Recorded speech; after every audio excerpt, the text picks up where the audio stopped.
The 9725th meeting of the Security Council is called to order. The provisional agenda for this meeting is the situation in the Middle East, including the Palestinian question. The agenda is adopted.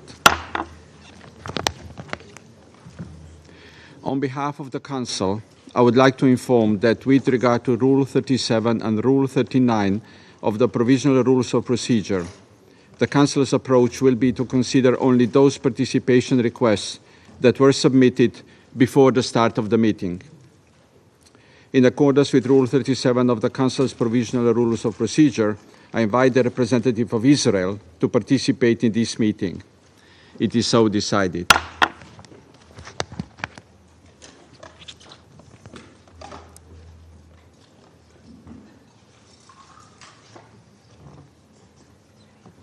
In accordance with Rule 39 of the Council's Provisional Rules of Procedure, I invite the following briefers to participate in this meeting.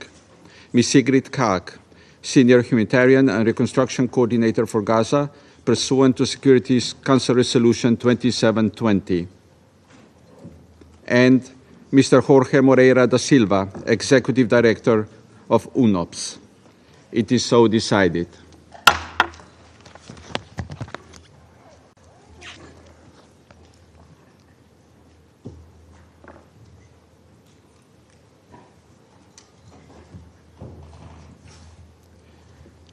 The Security Council will now begin its consideration of item 2 of the agenda. I now give the floor to Ms. Sigrid Kaag. Mr. President, this will be a sober and somber assessment of the situation on the ground.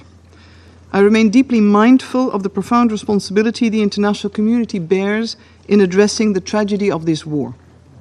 Nearly a year has passed since the horrific terror attack by Hamas and other Palestinian armed groups against Israel on October 7th, which claimed 1,250 Israeli and foreign lives and led to the abduction of around 250 hostages. At least 101 hostages are reported to be still alive and still held in Gaza. They are still denied humanitarian visits. All hostages must be released immediately and unconditionally.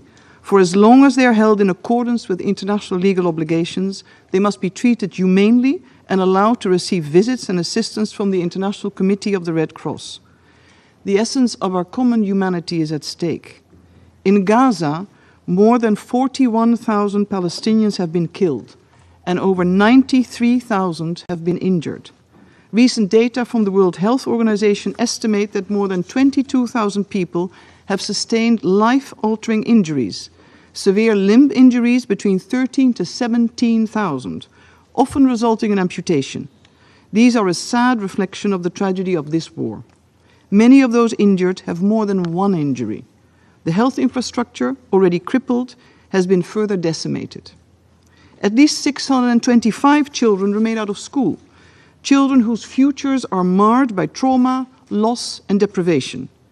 Every parent hopes for a better, more prosperous future for their children. In Gaza, this universal parental desire is dimmed by the grim realities of destruction and hopelessness. Mr. President, time is slipping away as a man-made humanitarian crisis has turned Gaza into the abyss. It cannot be repeated enough.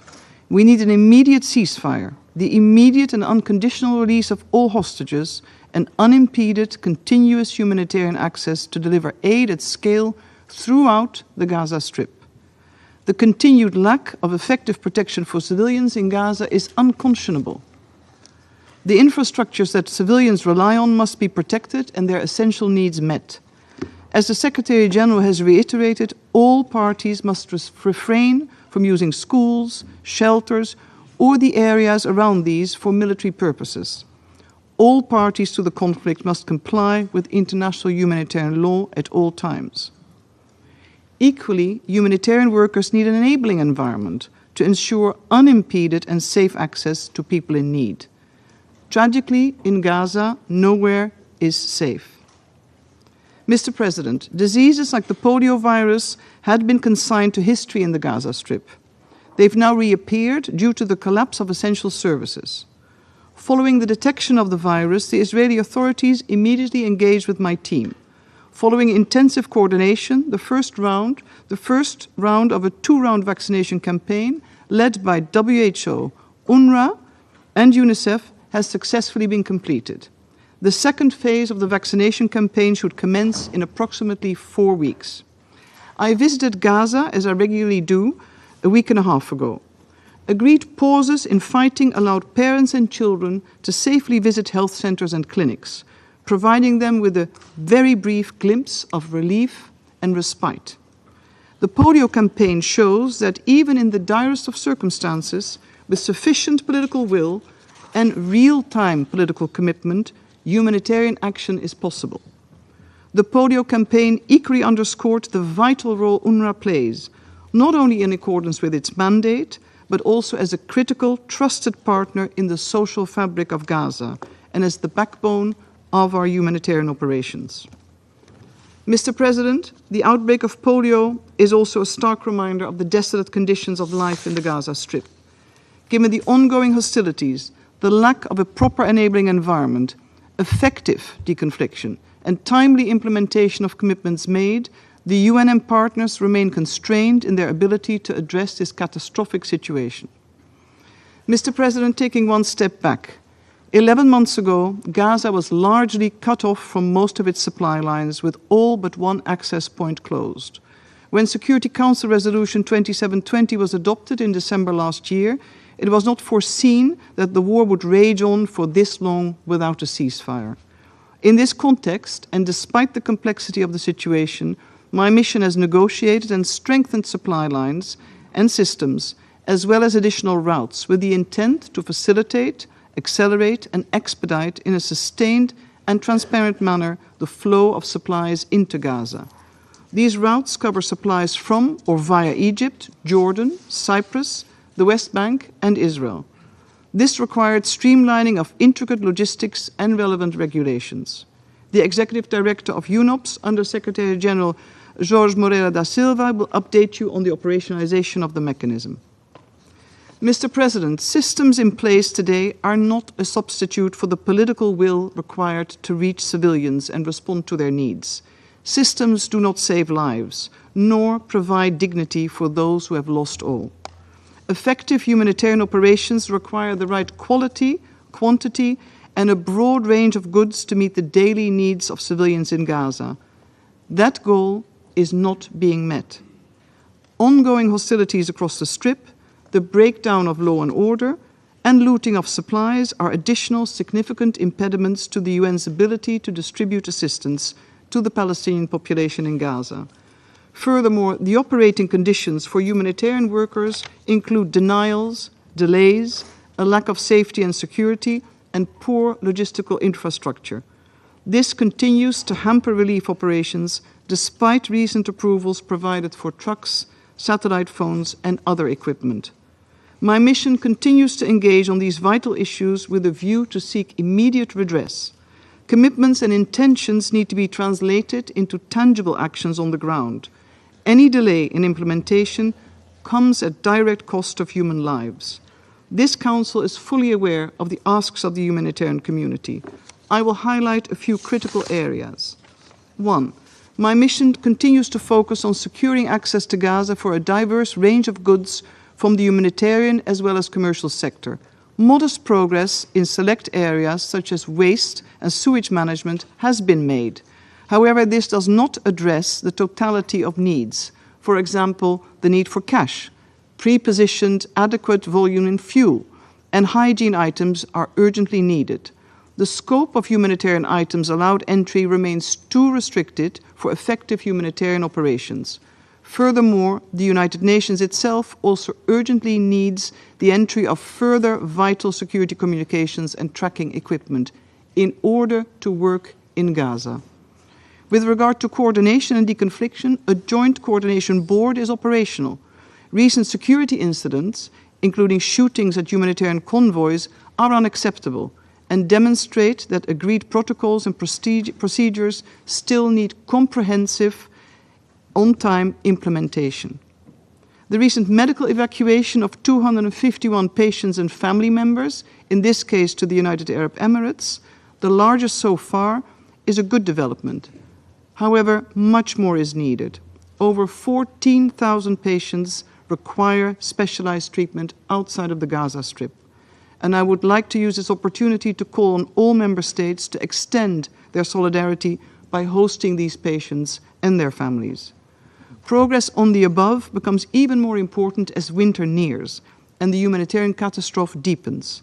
The UN team on the ground continues to coordinate with the Israeli authorities to ensure the implementation of a winterization plan. Mr. President, humanitarian assistance is only a temporary pathway to alleviate suffering. A comprehensive, just, and lasting peace in the Middle East can only be realized through a two-state solution and the achievement of an independent, democratic, contiguous, viable, and sovereign Palestinian state, living side by side in peace and security within secure and recognized borders with Israel, whose legitimate security concerns must be addressed. In this light, the recovery and reconstruction of Gaza should not wait, and you've heard me say this before. As much as political conditions will dictate the pace and nature of this process, children need to learn, they need to be in school. Healthcare needs to be provided to all. Housing, refurnishing, rebuilding, it needs to start. It's important that governance and security arrangements are established without further delay. And the UN's position is clear. The Palestinian Authority must resume its full responsibilities in Gaza. And Prime Minister Mohammed Mustafa's cabinet has developed comprehensive plans to restore local governance, security, and re-establish the rule of law. International planning efforts of the UN, the EU, the World Bank and others are ongoing in support of the Palestinian Authority. And my mission has further developed financing options for the international community to consider. Rebuilding Gaza offers an opportunity to involve all members of Palestinian civil society. Fostering a conducive environment that enables the Palestinian business community to play its role is equally important. Palestinian businessmen and women, investors have the drive, the knowledge and the commitment to contribute in a meaningful way. Mr. President, over the past 10 months, my mission has fostered partnerships, it has enhanced coordination amongst member states, UN agencies, and the many humanitarian partners. The 2720 team has continuously engaged on issues of access, addressed obstacles, and proposed solutions to enable assistance by all humanitarian partners, including, and it goes without saying, UNRWA. My mission has proposed solutions to overcome political and operational impediments, maintaining a lean, agile, and efficient operations through a hybrid model with UNOPS and seconded experts from certain agencies. Routes have been established and systems are in place, and proposals have been made to the parties concerning the option to reopen the Rafah border crossing. This is just one of the many examples. But despite these continuous efforts, the only credible measure of change and progress are the actual conditions on the ground in Gaza. And the horrors of the past 11 months have made it painfully clear that a political solution is the only sustainable path forward. Without a political solution, the cycle of suffering will continue. And in the face of the tragedy that befell innocent civilians, our shared humanity demands we respond with compassion and humility. We have a responsibility to provide protection and aid, remaining steadfast in our duty to advocate for a lasting peace, a secure Israel, and a fully independent, viable, and sovereign Palestinian state. Thank you.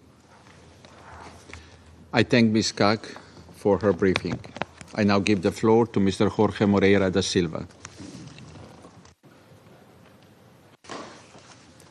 Thank you, Mr. President. I'd like to thank you for the invitation to provide a briefing to the Council on the operationalization of the UN 2720 mechanism for Gaza. I would like to start by thanking the Senior Humanitarian Reconstruction Coordinator, Ms. Sigrid Kaag, for her crucial leadership and tireless efforts. These have been not only fundamental to enable the activation of the mechanism, but also it has been crucial in bringing the key stakeholders together on the critical political decisions that enable our work and the work of the humanitarian colleagues. UNOPS is committed to supporting the mandate of the Senior Humanitarian and Reconstruction Coordinator, along with our other efforts to enable the work of the UN system and humanitarian responders in Gaza. In January, during my visit to Gaza, I had the chance to speak not only with the colleagues from UNOPS, but also from the UN system about the truly challenging environment and its impact on their work. When UNOPS was asked by the Secretary General to support Ms. Kaag's mandate this past December, we delivered a design of the mechanism that is meant to deliver a single comprehensive humanitarian aid supply chain management system for Gaza, address the unpredictability of pipelines, delays at screening points, multiple inspections and transloading points, and building confidence and transparency in the flow of humanitarian aid into Gaza. Mr. President, since May of this year, the mechanism has been running the integrated database covering humanitarian consignments going through Cyprus, and since June, those along the Jordan corridor. It has also captured consignments being sent from the West Bank and from inside Israel. The database moves away from counting trucks and provides the capacity to look at actual supplies entering Gaza compared to the identified needs. It is publicly accessible to anyone who wishes to send humanitarian aid to Gaza. Since its activation, 229 humanitarian aid consignments have requested clearance through the mechanism, 175 consignments have been approved, 101 have been delivered, 17 are pending clearance, and 37 have been rejected. This information is available. This translates into more than 20,000 metric tons of humanitarian aid cargo delivered to Gaza through the facilitation of the mechanism, out of which over 20,000 metric tons of food and nutrition consignments, close to 1,000 metric tons of shelter consignments, 400 metric tons of wash supplies, over 170 metric tons of medical aid, and close to 50 metric tons of protection supplies and smaller consignments of other humanitarian aid supplies. These figures are also publicly available on the mechanism Live's dashboard, which has been launched earlier last week. The consignments were primarily delivered through the Jordan corridor, the direct route from Jordan to Gaza that was formalized and regularized under the mechanism to provide much needed predictability and regularity and to address the backlog challenges that accompany convoys undergoing multiple inspection and transloading points. Those humanitarian aid consignments that are delivered through the Jordan corridor undergo one single inspection point in Jordan and a single transloading point in Gaza, compared before the mechanism to 3 inspection points and 4 transloading points on the back-to-back route. A smaller portion of the above consignments were delivered through the Cyprus corridor, which represent a vital supplementary route for delivering humanitarian aid to Gaza. It is not intended to replace or divert attention from existing land or sea corridors, but rather to enhance overall capacity.